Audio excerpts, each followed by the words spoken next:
Mount Everest, ऊंचाई 8,849 metre. यहाँ हजारों लोग चढ़ चुके हैं। चांद पर भी इंसान के कदमों के निशान हैं। लेकिन 6,600 मीटर ऊंचे कैलाश पर्वत पर आज तक कोई भी इंसान अपना झंडा क्यों नहीं गाड़ पाया? क्या वहाँ कोई अदृश्य दीवार है? क्या वहाँ एलियंस की सुरक्षा है, या फिर सच कुछ और ही है? दोस्तों, आज हम इंटरनेट के सबसे बड़े रहस्यों का फैक्ट चेक करेंगे और जानेंगे कि कैलाश पर नो एंट्री का असली कारण आखिर क्या है। लेकिन इससे पहले एक बहुत जरूरी सवाल, क्या कैलाश पर चढ़ने की कोशिश करने वाले मारे जाते हैं? इंटरनेट ऐसा दिखाता है, लेकिन सच्चाई ये है कि कैलाश पर चढ़ना असंभव नहीं है। दुनिया के महान पर्वतारोही राइनहोल्ड मेसनर को यहाँ चढ़ने की परमिशन मिली थी। उनके पास स्किल थी, एक्सपीरियंस था, हिम्मत भी थी, लेकिन उन्होंने खुद मना कर दिया। डर की वजह से नहीं, बल्कि आस्था की वजह से। उन्होंने कहा, देवताओं के सिर पर जूते नहीं रखे जाते। और 2001 के बाद से लोगों की धार्मिक भावनाओं को देखते हुए वहां चढ़ना पूरी तरह बैन कर दिया गया। तो याद रखिए,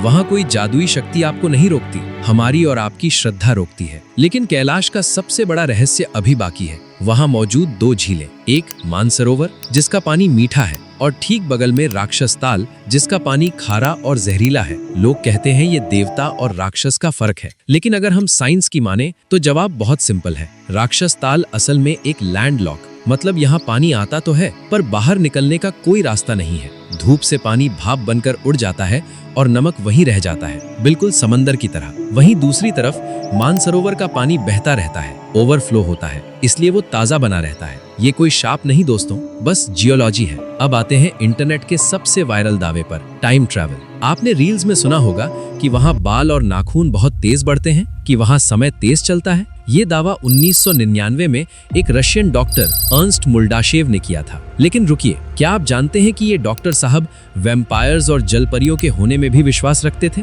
जी हाँ, इनकी थ्योरी को दुनिया के किसी भी बड़े साइंटिस्ट ने नहीं माना है। नासा ने भी वहाँ किसी टाइम मशीन या पिरामिड होने की पुष्टि कभी नहीं की।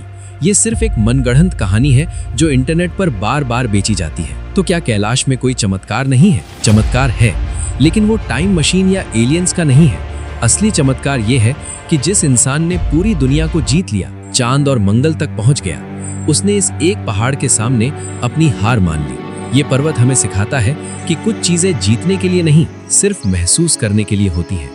अगर आपको ये लॉजिकल एनालिसिस पसंद आया तो वीडियो को लाइक करें और चैनल को सब्सक्राइब जरूर करें। मिलते हैं अगले वीडियो में।